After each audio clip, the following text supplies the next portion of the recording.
Boy, don't you think Jesus was a little harsh with Peter? I mean, here Peter is, just concerned that Jesus says he's about to be killed, and he doesn't want to see that happen to him. In response to Peter, worried about Jesus' well-being, he calls him a Satan, God's enemy. What did Jesus do? Wake up on the wrong side of the bed that morning? Well, of course, as I'm sure you can imagine, there's more going on to what Peter was saying than merely concern about Jesus' well-being. Sure, that was part of it, but there was a whole different dimension that we need to understand. Jesus had just asked the disciples, who do people say that I am? And Peter had the strength to say, you are the Christ. That's the Greek word for Messiah in Hebrew. So Messiah, Christ, they're the same word. And Jesus acknowledged it. He goes, yes, I am. And now I'm going to go up to Jerusalem and suffer and be killed. And right away, that must have put Peter's mind on tilt, because the Jews had a belief about the Messiah that when he came, one thing that was never supposed to happen was that the Messiah was never supposed to die. And so, if he died, that would be proof that he was not the Messiah. They kind of got the right message from the scriptures the wrong way, or the right answer the wrong way. They put 2 and 2 together and got the square root of 16. They understood rightly that the Messiah would live forever, but they thought it meant he would never die, rather than he would die and rise and live forever, as now we know. So right away, they knew back in Jesus' time, anybody who claimed to be the Messiah, if he died, he wasn't the Messiah. And that's why Peter turns to Jesus and says, God forbid that should happen to you, because if you die, then you're not the Messiah. And that's why Jesus turns on him and says, get behind me, you Satan, adversary to God. You're thinking the way people think, not the way God thinks. In other words, he's saying, they've got it wrong. The world has it wrong, and you can't see me the world's way. You've got to see me the way I came to be. And he reminds them, if you want to be my followers, you must deny yourself, take up your cross and follow me each and every day. And that, of course, is the same message down to us today, that if we wish to be disciples of Jesus, we have to deny ourselves, abandon our own desires, take up our cross, our undeserved suffering, and follow the Lord each and every day. And that's where many people balk, where we don't like that idea, because that's not the picture of Jesus that we want. We want the nice, mushy Jesus. In fact, the last 100 years or so, that's exactly what we've created in many places. The nice, soft marshmallow Jesus, rainbows and balloons, who pats us on the back and tells us everything is wonderful. You're okay, I'm okay. We're all great, we're all special, we're all wonderful, so let's just hug each other and tell each other how much we love each other. And that may be very comforting to many people, but it's not the Jesus of the Gospels. And that's not what he challenged us to be, and that's not who he was. And if we expect Jesus to be that way, he will be forever a stumbling block for us, because he will forever be something he has not come to be. Jesus never once said, come follow me and I'll make sure you never suffer. He never said that. We think it should be that way. Somehow we get in our mind the idea that if God is so good and loving, he won't let us endure any suffering. And so we create this idea that God should not let anything bad happen to us. And when it does, we shake our fist at God and say, why did you let this happen to me? What did I do that you're punishing me? How often do we find ourselves saying that? But God never said, he said, if you could hear him saying to us, I never said, come follow me and I'll make sure you never suffer. He says, in fact, quite the opposite. Unless you deny yourself, take up your cross and follow me, you cannot be my disciple. And as one of the great saints noticed, that one of the great paradoxes of the faith is that we fly to the gospel for comfort, only to discover that we must suffer for it. And yet suffer we must, because in that is how we know the Lord. Somebody recently on one of my blog posts where I was talking about something similar to this, she wrote, where in the Bible does it says Jesus says we have to suffer for him? He just says love God and love one another. And I said to myself, my goodness, there it is in a nutshell. The whole problem with many people in the world today is they want the good luck God, the God who's just going to give them everything like Santa Claus and just throw all sorts of good gifts at them. How many people are looking for that? Now, the answer is they wanted, as Peter and the others wanted this triumphant Jesus to come in with an army and wipe out the Romans, and even other people who understood rightly that Jesus was there, or the Messiah was coming to defeat the power of the devil. Well, they wanted somebody to come in glory and just destroy the enemy. And the good news is Jesus will do that. but not now. That's what he's going to do on the last day when he returns in glory. In the meantime, we have to fight the battle for him. We are the church militant. We have to fight our daily battles against evil to try to bring Christ to the world. And yet sometimes we're just looking for the end times now. But we can't have Easter Sunday without Good Friday. And we can't have glory on the last day with the Lord if we have not suffered with him beforehand. And that's where the conflict comes in and the struggle for each and every one of us, because we don't like suffering. And somehow we feel like it has no redemptive value. We can't imagine why God would let us suffer. But let's face it, if the worst problem you ever had in your life was, oh man, my satin sheets are in the wash and tonight I can only use cotton sheets. Well, what kind of reward would we expect from the Lord to fidelity to him? If he gave us everything perfectly, how could we not follow him? We'd be ingrates if we didn't. But when we deal with all of the evil that the world throws at us, and rather than blaming God, as really Satan wants us to do, that's his ploy, brings evil at us, hoping we'll curse God, and then he can just sift us in with him. But instead of doing that, turn to God and say, Lord, help me carry this burden. This is my cross that I must bear. Help me do so. In that we find the moments that we really grow in holiness. If we look back in our lives, I think we'll discover it's not the happy moments, as wonderful as they are.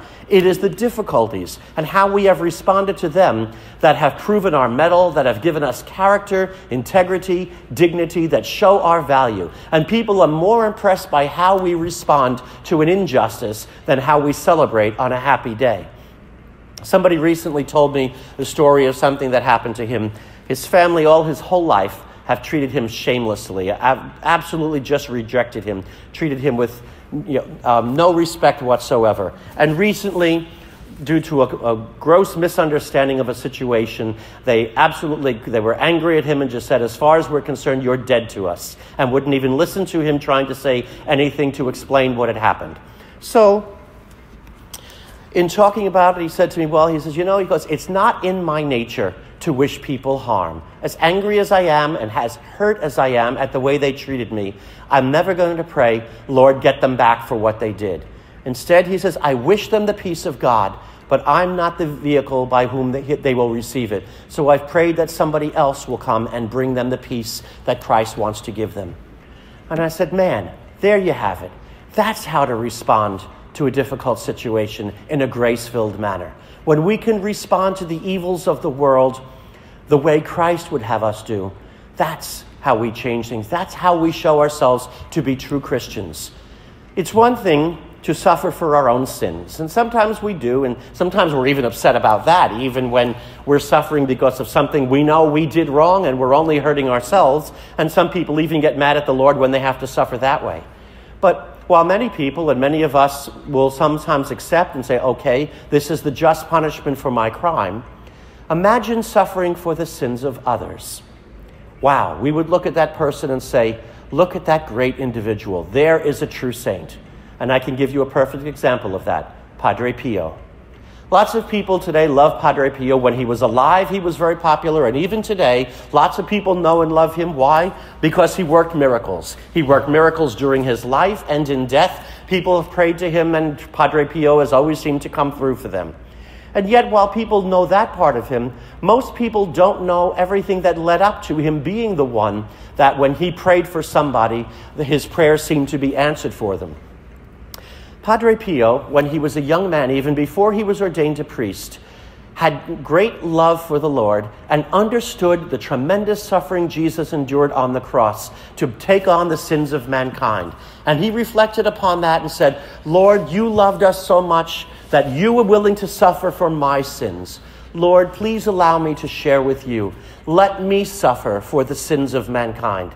He had zeal for souls, and he noticed how many other people didn't seem to care about their sins and were not doing any penance for them, and he feared for their salvation. And so he said, Lord, let me do penance for their sins.